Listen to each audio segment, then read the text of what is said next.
Hola amigos.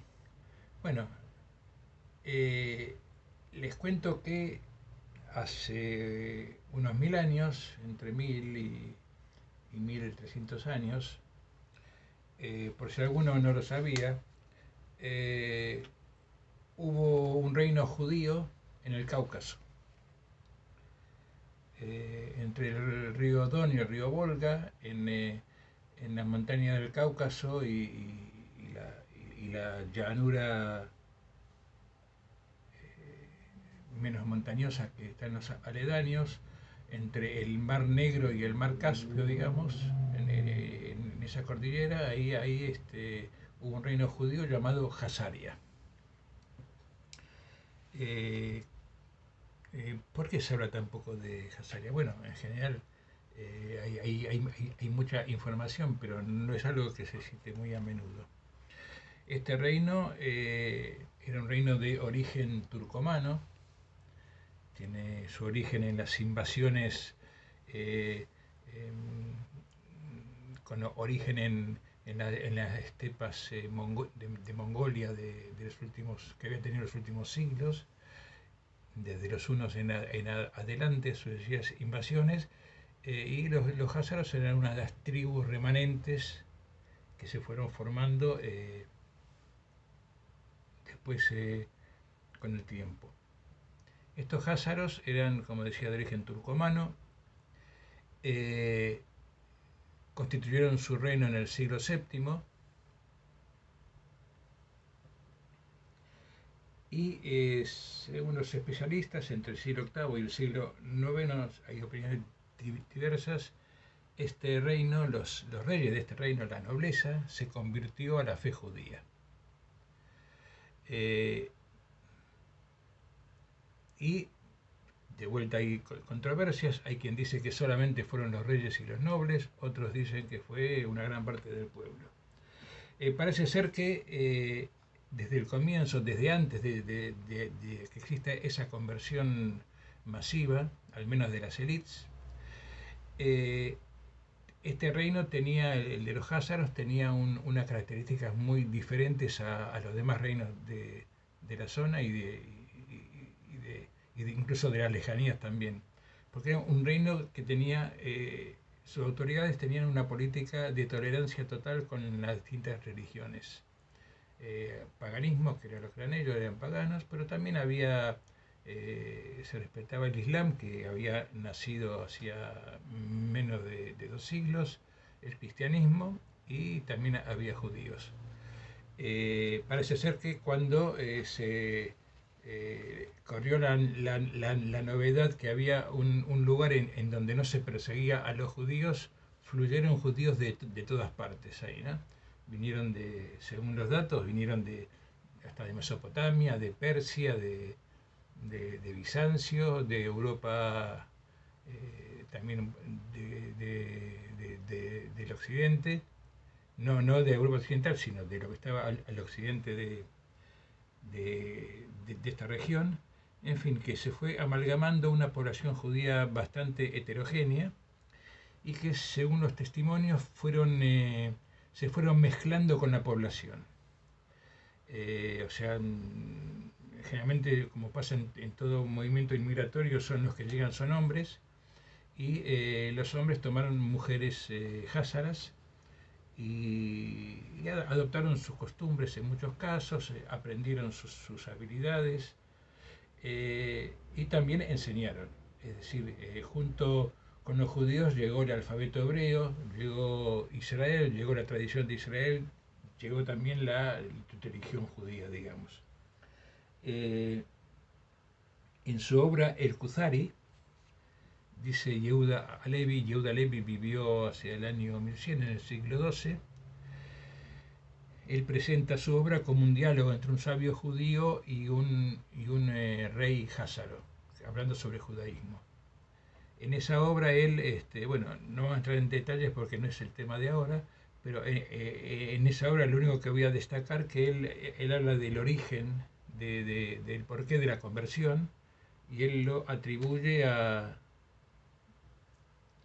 la mayor antigüedad o superioridad del judaísmo respecto al cristianismo y al islam. Como el rey Házaro preguntó a sabios de cada uno, y como vio que el de Israel era la más antigua y que los demás se basaban en historias que tenía su origen en la Torá, en el Tanaj, entonces decidió, según dice el Husari, elegir la religión de Israel.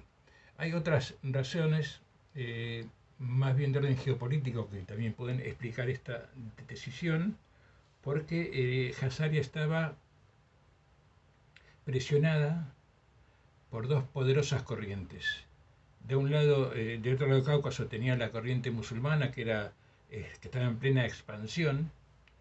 No olvidemos que en el año 732, hablando de expansión musulmana, en Francia, en la batalla de Poitiers, Carlos Martel derrotó a las fuerzas árabes del califato omeya que venía de Sefarad, de España, de la España árabe, y con esto impidió el acceso en ese momento de la expansión islámica, ¿no? Y entonces, digamos que esta puede ser una razón geopolítica, geoestratégica de los reyes de Hazaria de no escribir a ninguna de las religiones en pugna, ni cristianos ni musulmanes, y adhiriendo a la fe judía, además le brindaba una característica de independencia para posicionarse mejor frente a los demás, tanto para las alianzas como para la guerra.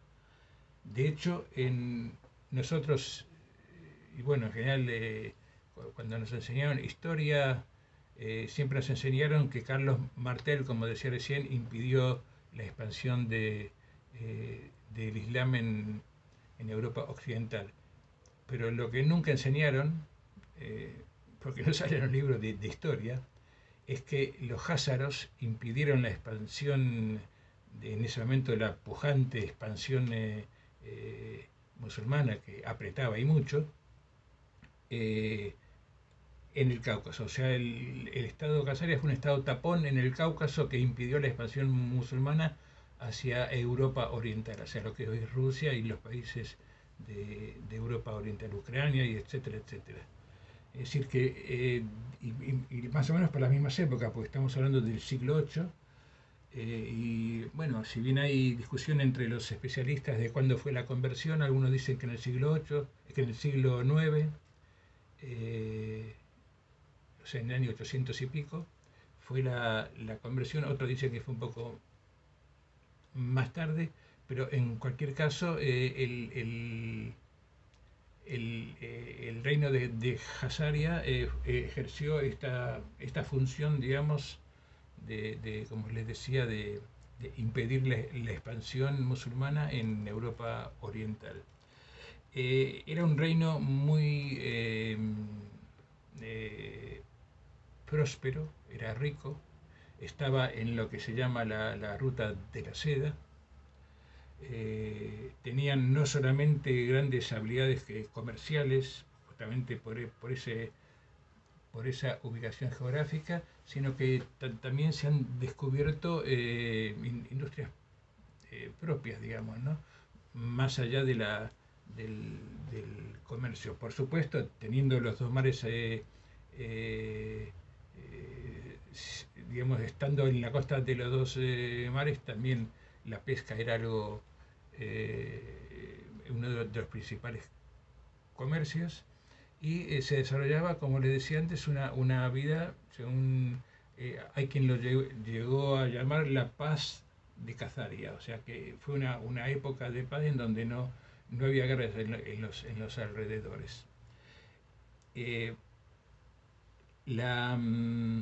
Tenían una Corte Suprema, eran 7 miembros, pero curiosamente, como les hablaba recién de la libertad, digamos, de cultos, porque era una libertad de cultos casi en plan moderno, cuando no existía eso en otra parte, y en pie de igualdad, no había una religión superior a la otra, ¿no?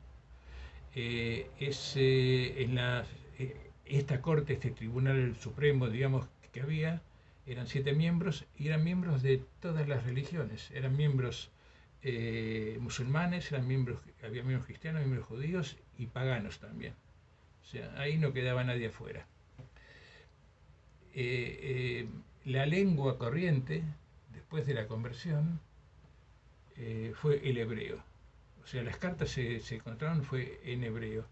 Eh, en el año, en el siglo X, hubo una figura prominente en la Sefarat árabe, Hasdai ibn Shaprut, que fue, aunque no fue nombrado oficialmente, fue médico de Abderramán III y que en la práctica fue el visir de Abderramán III, porque se encargaba de todos los movimientos diplomáticos, en momentos en que la ciudad de Córdoba era una de las ciudades espectaculares, algunos dicen que la más espectacular de Europa, o la capital de Europa llegan a llamarla. Él se encargaba del puerto de Córdoba, de vigilar los productos que entraban y que salían. Arregló numerosos problemas diplomáticos, tanto dentro de la península como fuera de ella, en Europa, y él estaba en contacto con Bizancio, con el imperio bizancio que estaba en la actual Turquía, ¿no? En la otra punta. Y él se enteró por estos contactos que tenía de que había un reino judío. Se enteró que había un reino judío independiente del otro lado, ahí en el Cáucaso, como les decía. Y bueno, por supuesto le llamó vivamente la atención. Y a través de emisarios que iban a Bizancio mandó una carta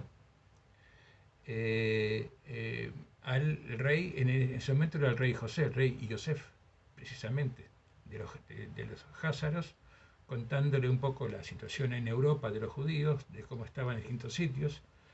En Europa, en la península, en el Andaluz, en aquella época, de la época de los omeyas, todavía los judíos no estaban maltratados del todo. Siempre en todas partes eran como ciudadanos de segunda clase, digamos, pero en principio fuera de eso se los trataba bien. Y aparte llegaba cual José bíblico redivivo, llegaba a ocupar las más altas cumbres de la política y de la diplomacia. Entonces él cuenta todo esto, y además maravillado por la existencia de un reino judío independiente en el extremo oriente de Europa. Esta noticia cundió, de ahí que Yehuda Alevi en el Kusari, 2 siglos después, pusiera ese título, el Kusari, o sea, el házaro. Kusari sería en hebreo, aunque eso él lo escribió en árabe, después fue traducida al hebreo. Pero bueno, el caso es que eso se conoció, y eso significó para los que lo escucharon, al menos para los que se enteraron de esto, una gran esperanza. Quiere decir que es como decir, Dios se acuerda de nosotros, en algún lado hay un reino judío, ¿no? Fue, y también fue algo que originó también leyendas negras contra los judíos, como las profecías apocalípticas de Gog y Magog, que llegaron a decir que Gog y Magog que eran los enemigos, estaban en las puertas de Europa, listos para atacar y eliminar la cristiandad, ¿no? Seguramente más de un judío también estaba esperanzado con eso, pero obviamente no sucedió. Era magnificar algo que no existía. Los házaros tenían bastante con sus conflictos cercanos, que no por ser una paz házara dejaba de haber reinos que querían apropiarse, porque ellos llegaron a ocupar Kiev. En Kiev incluso había un barrio házaro, se encontraron nombres hebreos en Kiev en aquellas épocas, en el siglo VIII, IX, X, incluso más tarde. Es decir, que fue un reino que como judío puede haber durado algo menos de 200 años. Digamos, contando después de esta conversión.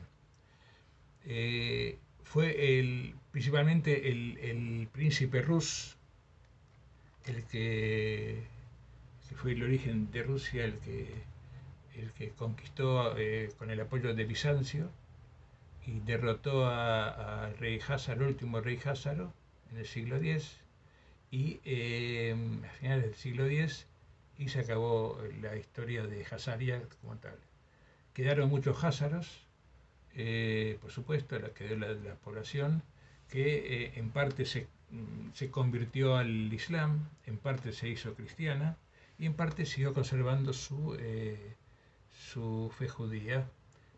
Según las estimaciones históricas, puede ser que hubiera unos 30.000 házaros judíos aproximadamente, en su mejor época.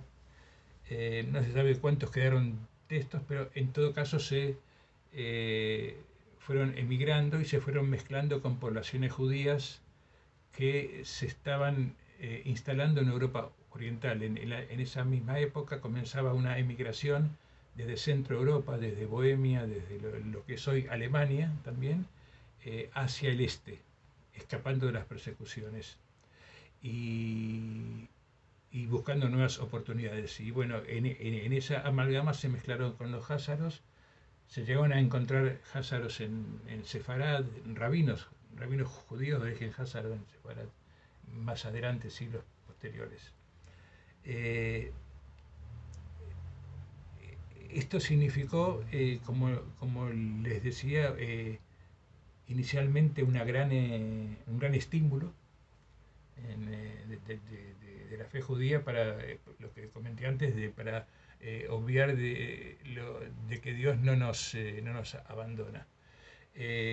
Ahora bien, una vez que terminó esta historia, que no es la única, hubo otros pueblos convertidos, tribus en el sur de Arabia, hubo un reino judío en el Yemen, que ya hablaremos en otra ocasión, hubo tribus convertidas en el norte de África, o tribus judías que luego se convirtieron al Islam, especialmente los bereberes tienen un origen judío previo al Islam. O sea, hay más historias, no es la única esta, ¿no? Pero esta es la más significativa porque fue un reino poderoso que duró, como les decía, casi 2 siglos. Y hubo princesas házaras casadas con príncipes de Bizancio, es decir, estaban en la alta política y en la alta influencia, no eran digamos, una tribu menor, digamos, ¿no? Desde el punto de vista demográfico o de potencia económica. Era un reino potente que fue destruido. Ahora bien, ¿cuáles son las consecuencias de esto? Aquí puede surgir un tema muy interesante que hace al tema general de las conversiones al judaísmo, ¿no? Aquí fue un pueblo entero el que se convirtió, o una gran parte de él, por lo menos, no hay certeza en este aspecto. Pero eso nos da una idea de que no hay que buscar temas genéticos de por medio en cuanto a los orígenes. Los humanos venimos de todas partes. Hubo una genetista rusa que hizo estudios hace unos años y que dijo que genéticamente digamos, los judíos no tienen, especialmente los ashkenazim, que eran los que estaban en Europa Oriental, tienen otro origen distinto de lo que tenían los házaros. Bueno, digo la verdad, a mí la verdad que eso me interesa poco, porque, con perdón, seguramente hay gente que opina distinto. Eh, el- digamos, hoy el pueblo judío está constituido por toda la diversidad mundial de colores de piel, de colores de ojos, de colores de pelo, de fisonomías. Es decir, está absolutamente demostrado, bueno, mismo en el Estado de Israel, donde hay judíos negros, judíos blancos, judíos de ojos rasgados, hay de todo.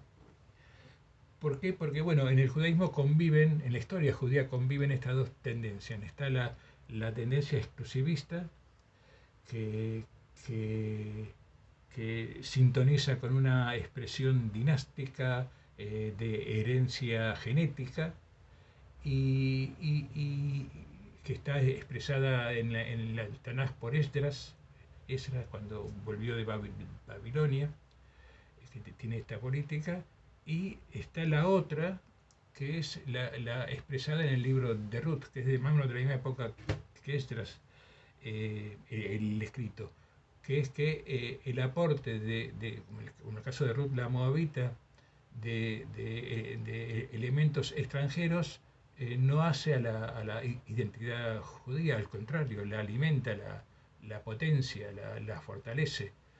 Y yo diría no solamente el aporte personal, digamos, genético de otros pueblos que entran, que aceptan el pacto y que entran en el pueblo judío, sino también aportes culturales de otros pueblos. El judaísmo absorbió su potencia espiritual desde la Mesopotamia con Abraham, desde Egipto con Moshe, desde Babilonia con los sabios de Babilonia, con el Talmud Babli, de Occidente a lo largo de toda la diáspora, a pesar de las persecuciones y sufrimientos.